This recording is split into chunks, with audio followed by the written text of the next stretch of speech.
Welcome to the Indiana Law Enforcement Academy legal update for the 2023 legislative changes. My name is Raquel Ramirez, and I'm one of the attorneys here at the Indiana Law Enforcement Academy.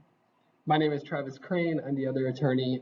After reviewing the information, mine and Raquel's contact information will be on the last slide. Please feel free to reach out to us either by phone or email if you have any questions or concerns that we can answer. Thank you.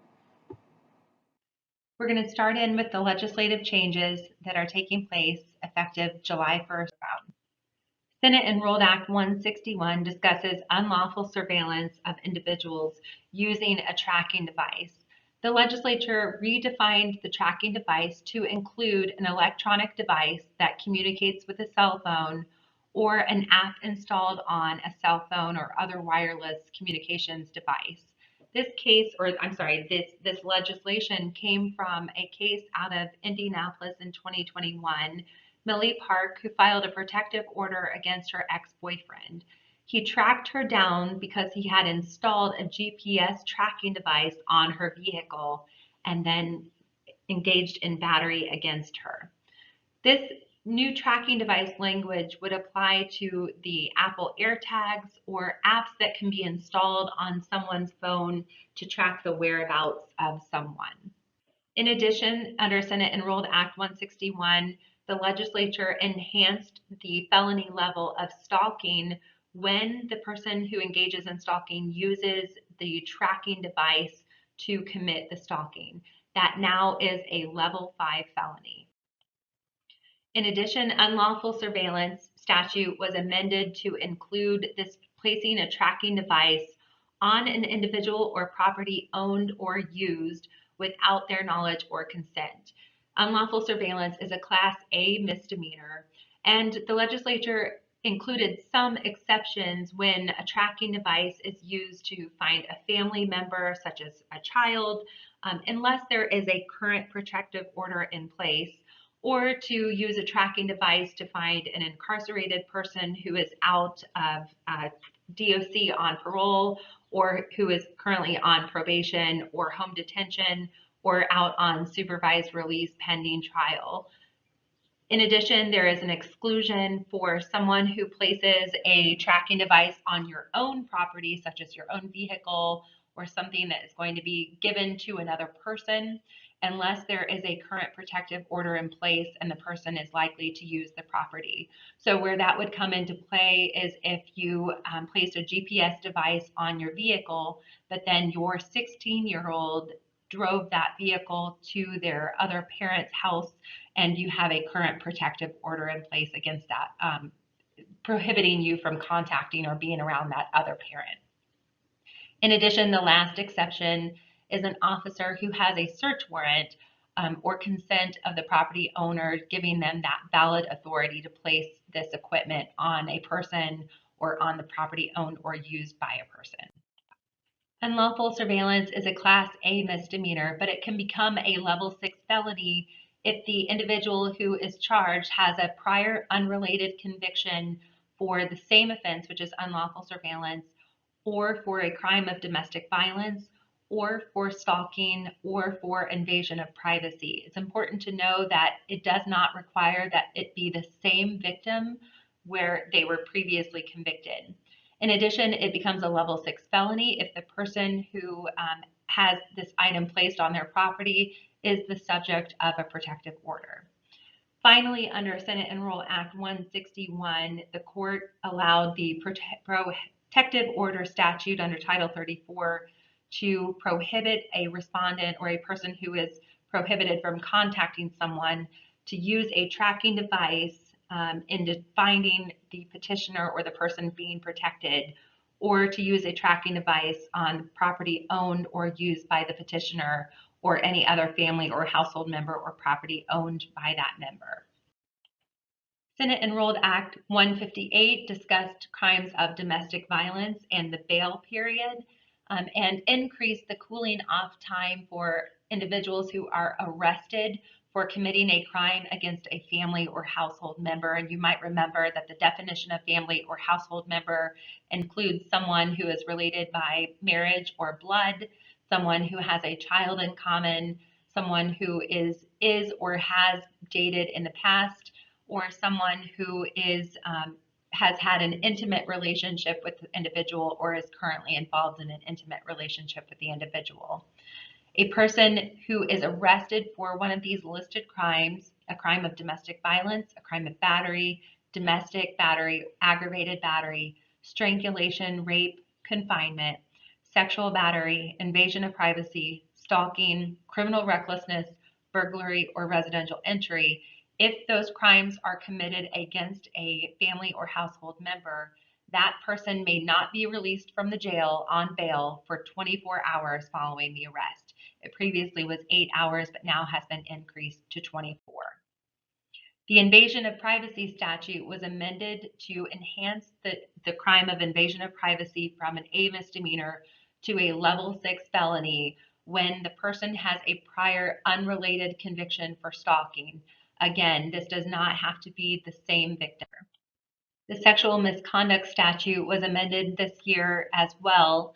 So the legislature included a definition of lawful supervision that includes supervision by the Department of Corrections, courts, probation, community corrections, or parole, and defines the term service provider as someone who is a public servant, a person employed by a government entity, a person who provides goods or services to someone who is lawfully detained, or a person who is contracted with a government entity to provide treatment or to provide services to a person who is the subject of lawful supervision.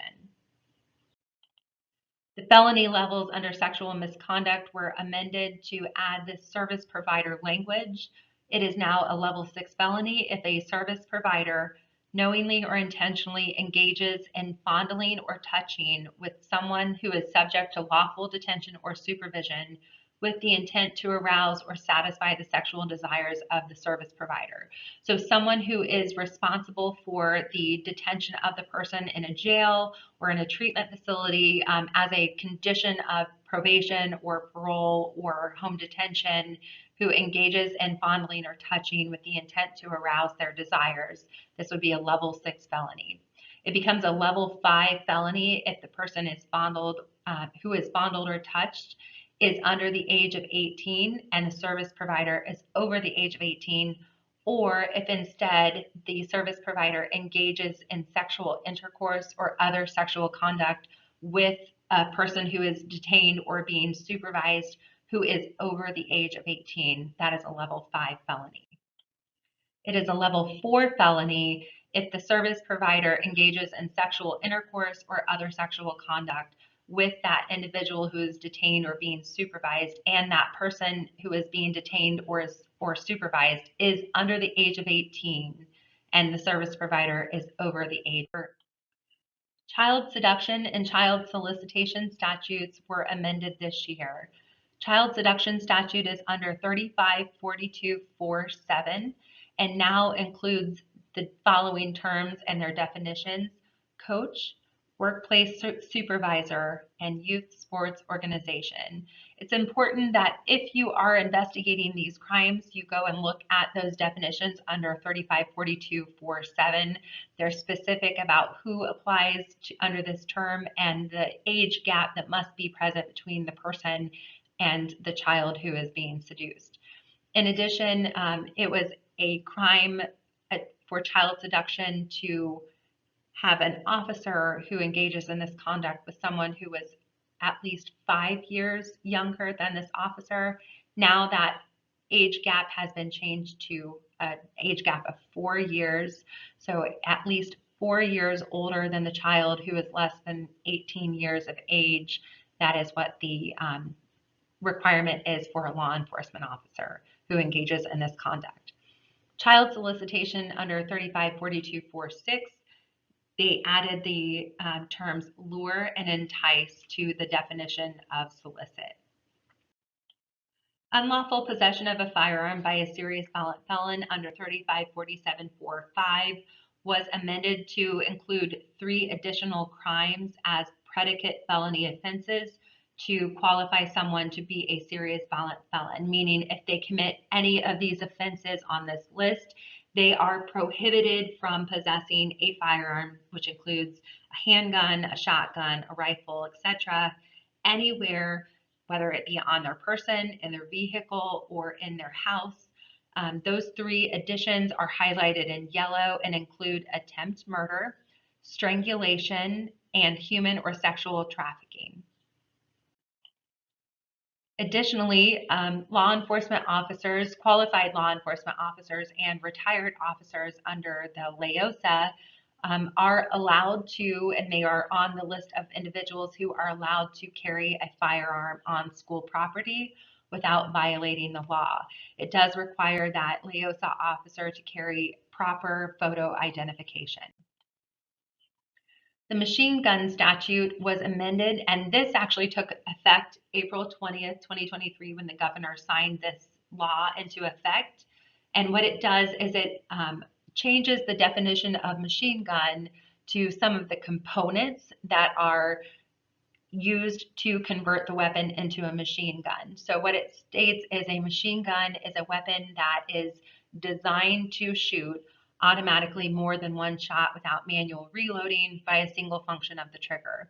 And it includes under B2 a part designed and intended solely and exclusively, or a combination of parts designed and intended for use in converting a weapon into a machine gun.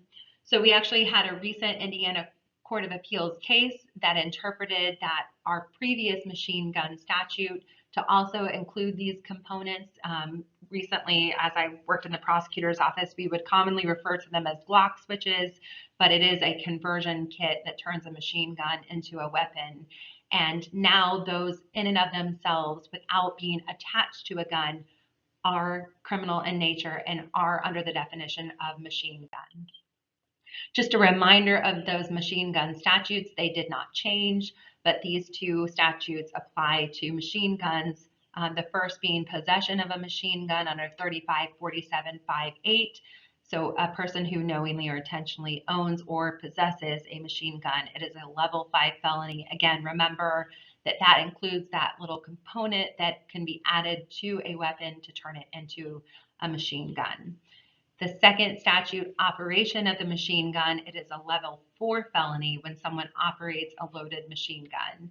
These statutes have always included some exemptions to include military personnel, law enforcement officers who are acting in furtherance of their duties, or someone who is displaying the weapon and that weapon has been rendered harmless and not usable. In addition, the legislature changed the definition of Chinese throwing star. So they actually repealed the Chinese throwing star definition and added a throwing star definition, which is identical to the previous Chinese throwing star. This was in response to those axe throwing institutions that we have seen pop up all around Indiana and the country.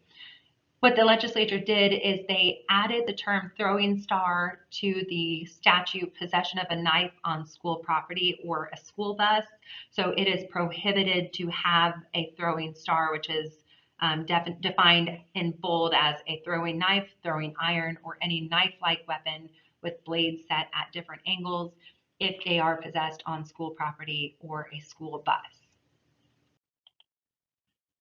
The term public safety official and specifically emergency medical services provider definition was amended to include a staff member in the emergency department of a hospital.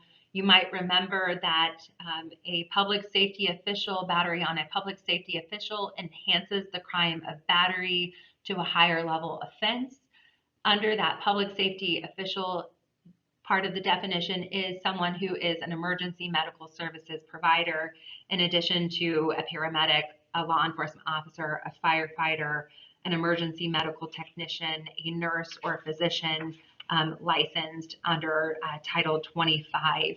And so it does include now staff members who are present in the emergency department of a hospital. What this statute also did is, or this House Enrolled Act also did, was to exclude from the battery enhancement if the public safety official or emergency medical services provider is providing services to someone who is being committed under the Title 1226 statutes that are voluntary and involuntary treatment of mentally ill individuals. So again, someone who is being taken into custody, or not custody, but who is being transported to a hospital for services under the emergency detention statutes. If that individual batters someone who is assisting in that transport, being a law enforcement officer, a paramedic, or an emergency medical services provider, you can file the battery, but you cannot file the battery with the enhancement. That is excluded if the person is being voluntarily or involuntarily committed under those treatment statutes. There was a new crime that came out, or that will begin July 1st of this year, and that is discussing safety of officers. So this is called encroachment on an investigation, and it's a Class C misdemeanor. So someone may be arrested if they knowingly or intentionally approach, so come up to an officer within 5 feet of that officer who is lawfully engaged in the execution of the officer's duties after that officer has ordered the person to stop. So this is someone who approaches you while you're engaged in your duties, and if you turn and tell them they need to stop approaching you and they continue to approach within 25 feet, they are able to be arrested under this Class C misdemeanor. Previously, we had 2 other statutes. They are still in play, but there was an amendment to this refusal to leave an emergency incident area to reduce the space to 25 feet. So we'll see that in a minute. But this is a Class A misdemeanor. Again, it's refusal to leave an emergency incident area. So if a person who knowingly or intentionally refuses to leave after a firefighter or an officer, a law enforcement officer, tells them to do so, if they don't leave immediately after that request to leave the emergency incident area, they can be arrested under this Class A misdemeanor. So what is an emergency incident area? Well, it's defined as a structure or vehicle that is on fire, a motor vehicle accident, an accident involving hazardous materials, a crime scene, a police investigation, or a location where a person is being arrested. So under number 5, a police investigation, when we teach here at the academy, we want to talk to officers about checking with their county prosecutor's office on what qualifies in the county as a police investigation for purposes of this crime. Typically, if you are responding to reasonable suspicion of criminal activity, or you're responding to a call and you are having to determine who committed the crime, if a crime was committed, that would qualify as a police investigation. But again, this could be different county to county. The emergency incident area is the area surrounding a vehicle, structure, property, or area defined by flags, barricades, barrier tape, or other markers, or, and this is where the change came into place, 25 feet in all directions from that perimeter, whichever is greater. So if the perimeter is set up and defined, or 25 feet of the perimeter, whichever is greater, that is the area that the person must leave. And if they do not leave, it results in that Class A misdemeanor. Also, the officer can tell the person where they are allowed to stand if it is less than 25 feet from the perimeter. So if you just need them to cross the street because they're screaming in your ear as you're trying to engage in this police investigation or get information from the person who is being arrested, you might direct someone where to stand. You know, ma'am or sir, please, you need to stand across the street, or you need to step back onto your porch. The last statute in this section is interfering with public safety. And again, this statute has been in the Title 35 for a while, and it's someone who knowingly or intentionally enters, so comes into an area marked off with barrier tape after being denied entry. What is important about this statute is that it allows an emergency medical services provider, so not just a law enforcement officer or a firefighter, but also EMS and emergency medical services provider to direct someone out of the area. And if they refuse to leave or if they come inside, they commit a Class B misdemeanor. So those three statutes, remember, the Class A misdemeanor is going to be that refusal to leave the emergency incident area, and an officer or a firefighter can direct someone to leave. If they refuse to leave that area, then it is a Class A misdemeanor. If we have an officer who is engaging in the officer's duties, someone approaches them, that's the new encroachment statute, it's a Class B misdemeanor. And again, you have to direct them to stop walking towards you. And then this third, interfering with public safety, adds a person who can tell the person to stop walking towards them. Emergency medical services provider, in addition to an officer or a firefighter, can tell someone to stay out of a particular area. If they enter that area in violation, that is a Class B misdemeanor. The obstruction of justice statute was amended to add the following to the level 6 felony. If a person is employed by a court or a law enforcement agency and they call the subject of a warrant and notify that person that there is a warrant, meaning a search warrant or an arrest warrant, and they call this person or notify this person with the intent to interfere with the execution of that warrant, it is obstruction of justice as a level 6 felony. So again, a court staff member or a member of the clerk's office staff or a member of the law enforcement agency who calls someone and lets them know that the judge just signed a search warrant for their residence, or that they have an open arrest warrant and will be arrested if they are found out in a public place.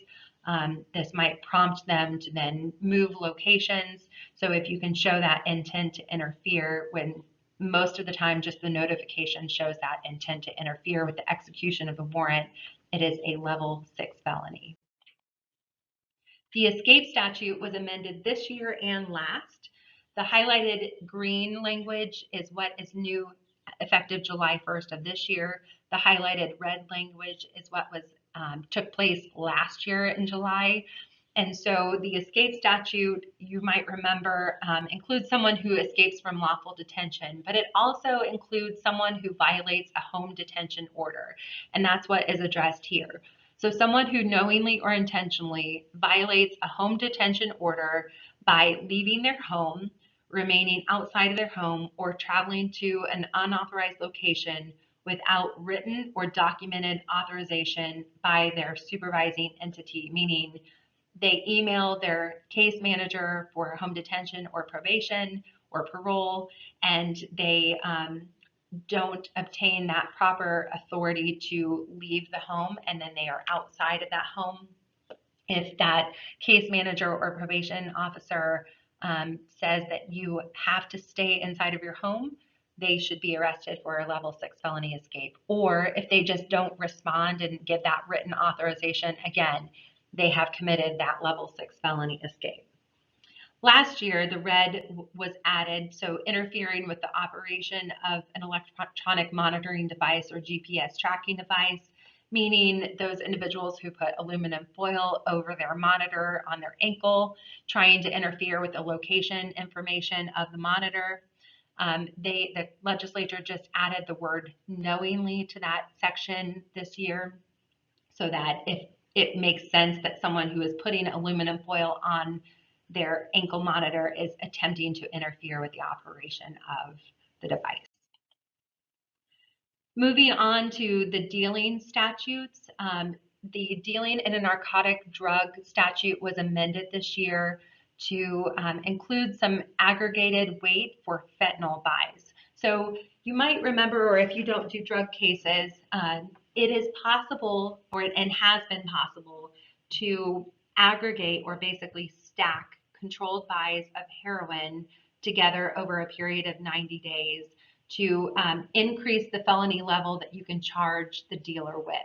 So for heroin, if you can get to a level 2 dealing in a narcotic drug for heroin, if you have an informant going in to buy several times over the course of 90 days, and that total weight added up to 12 grams.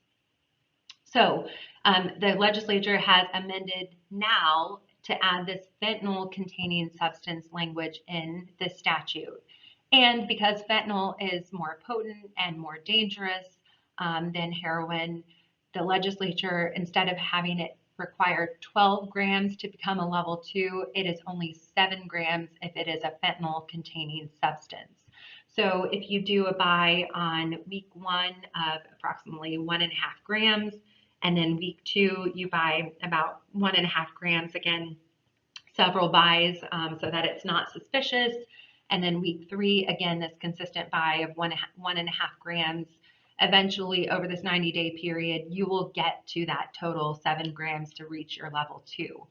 Or if you total 3 to 7 grams with an enhancement, such as possession of a firearm, or someone who is dealing drugs with their kid, their child in the car who's able to hear or see the offense, or if the sale is to a person under the age of 18, or if the buys are conducted in an area that is within 500 feet of a park or a school and children are likely to be present, or if it's near a drug treatment facility or someone who has a previous dealing conviction, then this can enhance from the 3 to 7 grams with this enhancement to a level 2.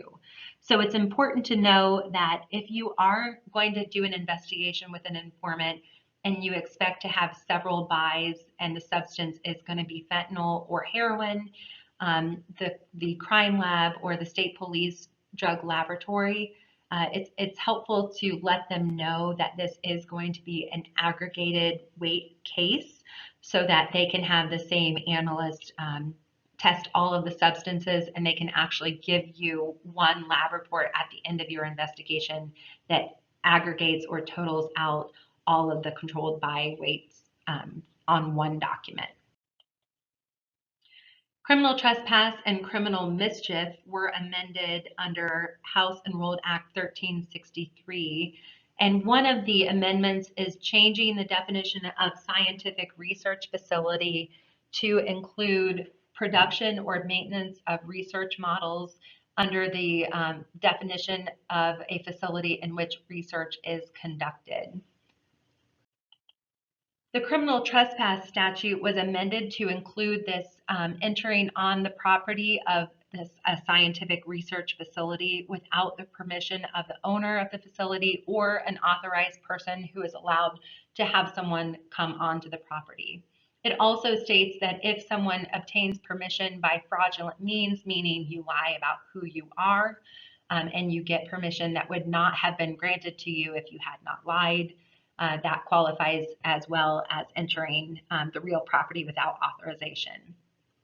This trespass statute is interesting because it also requires proof that the person knowingly or intentionally engaged in conduct that caused property damage to the owner or operator of the facility, meaning property damage on the facility, or property damage on the personal property of someone that is located on the property of the facility. So if someone comes unlawfully onto the grounds of a scientific research facility and damages one of the employees' vehicles, this would qualify under that new criminal trespass statute.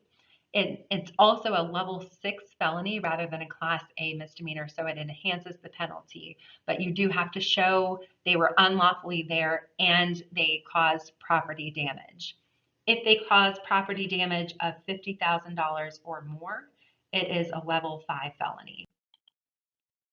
The criminal mischief statute was amended using this same scientific research facility language under the institutional criminal mischief statute 3543(1)(2).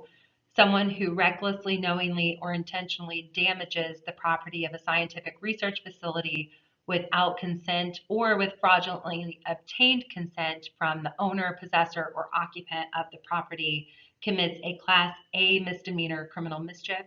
Again, this is an enhancement from the typical B misdemeanor criminal mischief start.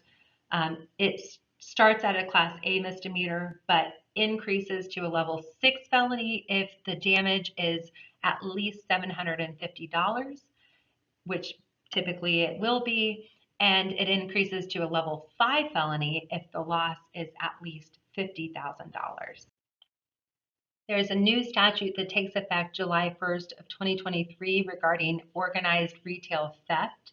So you might remember that theft in and of itself, shoplifting, is a Class A misdemeanor.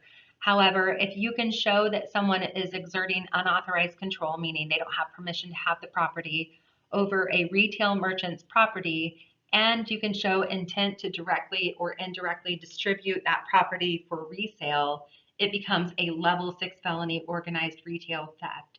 So where you might see this come into play is someone who goes into one of these big stores and takes several items of the same type. So 10 or 15 televisions and 10 or 15 Xbox or game consoles. And you can show that intent to distribute the property for resale by the fact that it is clear that someone is not going to just have 15 game of the same kind of game consoles at their house. If you can find some sort of ad on Craigslist or some of the social media marketplace ads, that would also show that intent to directly or indirectly distribute the property for resale. I think even if you could show that this is an organized group activity, maybe you could get to that intent to directly or indirectly distribute the property for resale. So it is important to know that you can arrest for it without seeing the ad, but you do have to show that intent to resell to meet this level 6 felony theft. If the property value that is stolen is greater than $50,000, it's a level 5 felony. If someone or a group of someone's goes and steals several guns from a firearms store, it also is a level 5 felony if you can show that intent to resell those firearms. Or if someone has a prior conviction for a crime of theft, conversion, or this same crime, organized retail theft, in their history, then it becomes a level 5 felony. Senate Enrolled Act 415 added a new statute regarding the interrogation of juveniles. This concerns the admissibility of statements that are obtained from kids who are being interrogated in a custodial environment. So it's important to remember that this will come into play when there is also the requirement of Miranda and meaningful consultation. So what this new statute says is that if you obtain a confession or a statement from a juvenile, so a person under the age of 18, during custodial interrogation, again, when Miranda would apply and meaningful consultation would be required, if that statement is given in response to false information that you provide to them, then that statement will be thrown out. So the question is, what is materially false information? Well, it's information that concerns evidence relating to the act. So if you tell the juvenile that you have video showing them at the scene committing the offense, and you in fact do not have evidence like that, any surveillance video showing them at the scene, then that materially false statement, if they give a confession in response to it, that confession will not be admitted at trial. Other evidence relating to the act, like you tell the juvenile that someone has confessed and has pointed the finger at them, or you have DNA or prints at the scene, or a witness who has identified them as being the person who committed the act, that would be materially false information. Also, if you tell the juvenile, you misstate the penalty for the act. So you tell them that it is a lower level penalty, or that they are going to have face incarceration for a longer period of time. That would be materially false information regarding the penalty for the act. And if that prompted their confession, that confession would not be admitted. In addition, if you lie or provide false information about leniency for the act. So if you tell the juvenile that you will go to the prosecutor's office and act on their behalf and ask the prosecutor for leniency or a lower penalty, or if you will ask the judge for a lower penalty, or if the prosecutor in fact would give a lower penalty, and that's what you tell the the juvenile, and you know that that is false information because you are not responsible for what that prosecutor will do or not do, then that statement comes in response to your statement to the juvenile. That evidence will be thrown out. It is when it is communicated by a law enforcement officer or a school resource officer. So when we're talking about administrators at the school asking questions of a juvenile where officers are not involved in any way, this statute does not apply. It applies to custodial interrogation by an officer or school resource officer. It is important to know that there are two exceptions.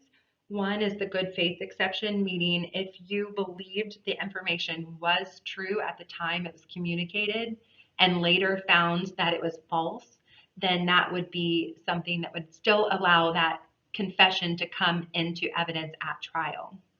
So if you were mistaken that the video showed their face because you didn't actually watch the video yourself and someone misidentified accidentally the juvenile on the video, then that would be information that falls under the good faith exception.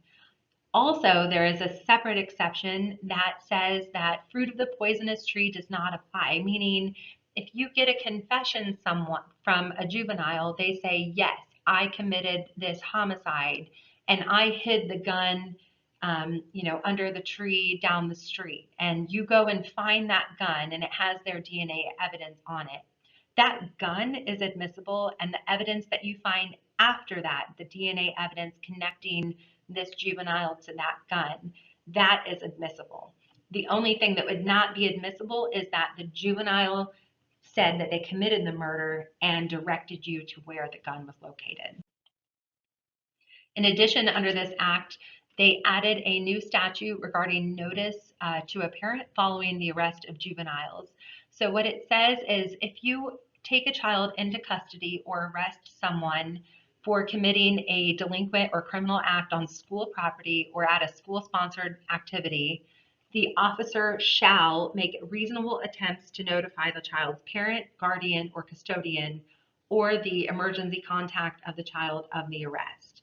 This does not apply if there is a medical emergency involving the child. So if the person is being taken into custody for emergency medical treatment, such as they are overdosing at the school, obviously your primary responsibility is getting that child medical attention and not notifying the child that they are in custody. Or if there's an ongoing emergency or concern for student safety. So if you were investigating an active shooter or a bomb scenario at the school, and this person, this student, this juvenile is taken into custody, but you are still actively involved in the investigation to locate any other potential actors who are involved in this behavior, you don't have to stop and notify the child's parent, guardian, or custodian. It also does not apply to an emancipated minor. And you might remember that emancipated minors can be emancipated because they are legally married and under the age of 18, or if they go through emancipation proceedings in the court and the court emancipates them through this court proceeding.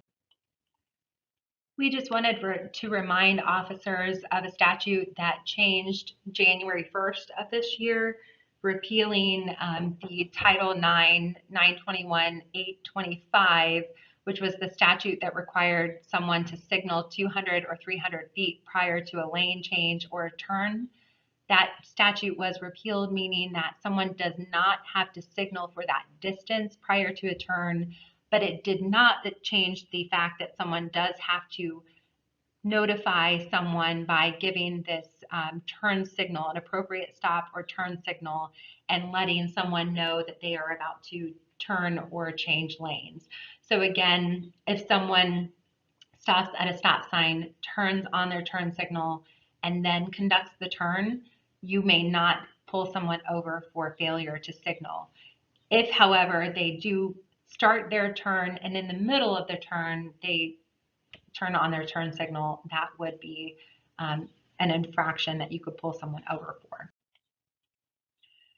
The motor vehicles, regarding disabled vehicles, the statute was amended to add a stationary vehicle with flashing hazard lights to the move over law under 921-835. So if a person is approaching a disabled stationary vehicle and that vehicle has flashing hazard lights on, the person who is approaching shall make a lane change into a lane not adjacent to the vehicle if possible, or reduce the speed of their vehicle to at least 10 miles per hour below the posted speed limit. It is a Class B infraction if someone does not move over for a stationary vehicle with flashing hazard lights. And this is for the safety of those individuals who are stranded on the side of the road with failure or equipment failures for their vehicles. We've had several accidents over the course of the last several years because someone doesn't move over and hurt someone or kill someone near that vehicle. The legislature amended the mental health programs under Title 12. So these are the emergency detention and regular commitment statutes. How they amended these statutes first is that they define dangerous as a condition in which an individual presents a substantial risk that the individual will harm the person or someone else. So if they present a substantial risk of harm to themselves or others, they do qualify as dangerous under this emergency detention scenario. Again, remember, this is not the same definition of dangerous as we have under the red flag law or the Laird law statute. This is a different set of statutes, and this definition of dangerous only applies in this voluntary or involuntary treatment statutes. It also includes, under the term dangerous, the temporary impairment as a result of alcohol or drug use. So that is important to note that if someone is under the effects of drugs at the time, and because of the effects of the drug or alcohol at the time, they are presenting a substantial risk of harm to themselves or others, they do qualify under this dangerous statute under Title 12. So the emergency commitment section 1226.5, there was a new section added, which is point 5, effective July 1st of 2023. And what it does is it changes where an officer is required to submit their written affidavit of showing that a person that there is reasonable grounds to believe that this person is dangerous or gravely disabled and in immediate need of hospitalization and treatment.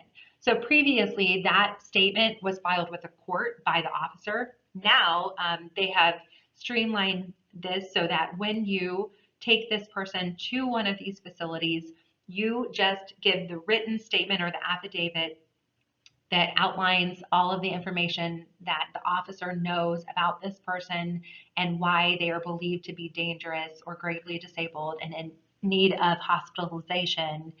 You give that to the facility themselves.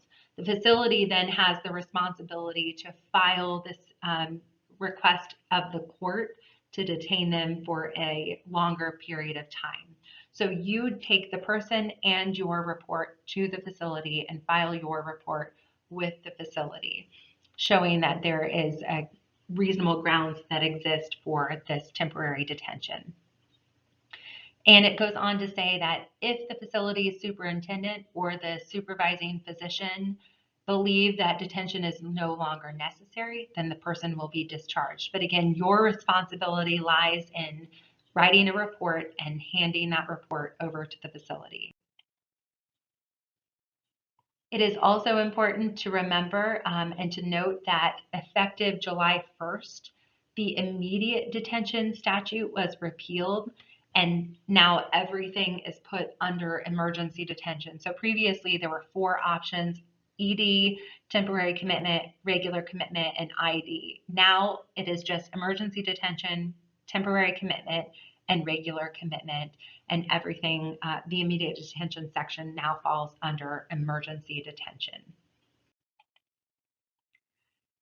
This slide is here so that you can see that The next steps that will follow, that a person may be detained under emergency commitment up to 72 hours, excluding weekends and legal holidays, if the facility files a written application in court.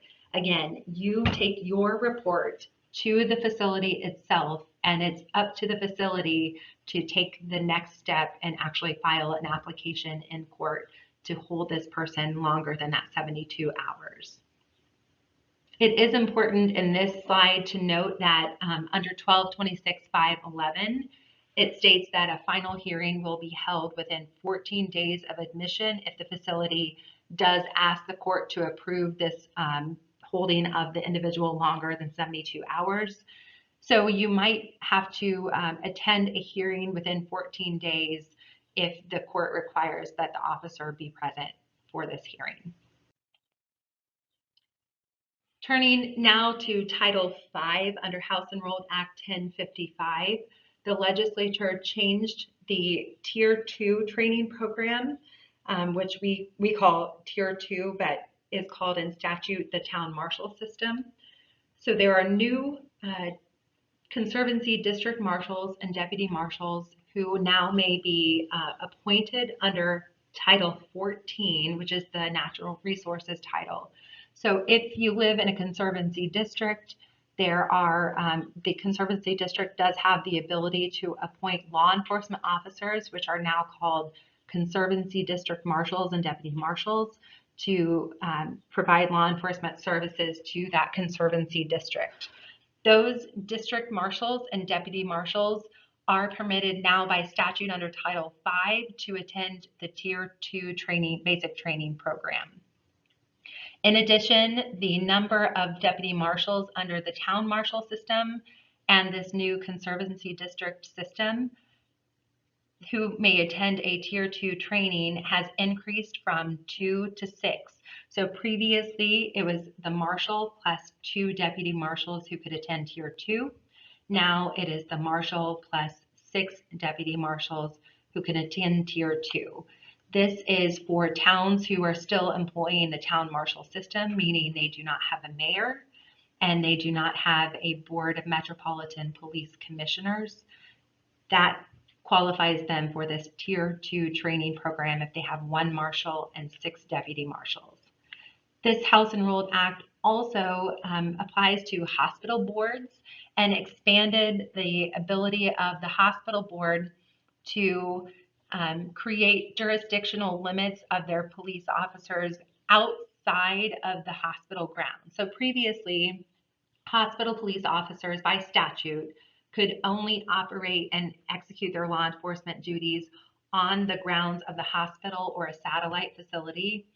Now this allows each hospital to decide if they are going to allow their hospital police officers to have more law enforcement authority off-site, meaning whether they are allowed to drive a police vehicle from one location to another using emergency equipment, whether allowed to conduct traffic stops in the area or expand their investigations off of the hospital grounds if the person engages in conduct on the hospital grounds and then moves off site into the city or town and surrounding that hospital.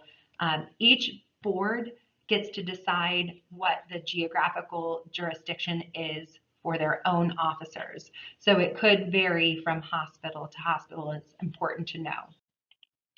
Senate Enrolled Act 187 regarding public safety matters was amended under the anti-shuffling statute, which is 36822.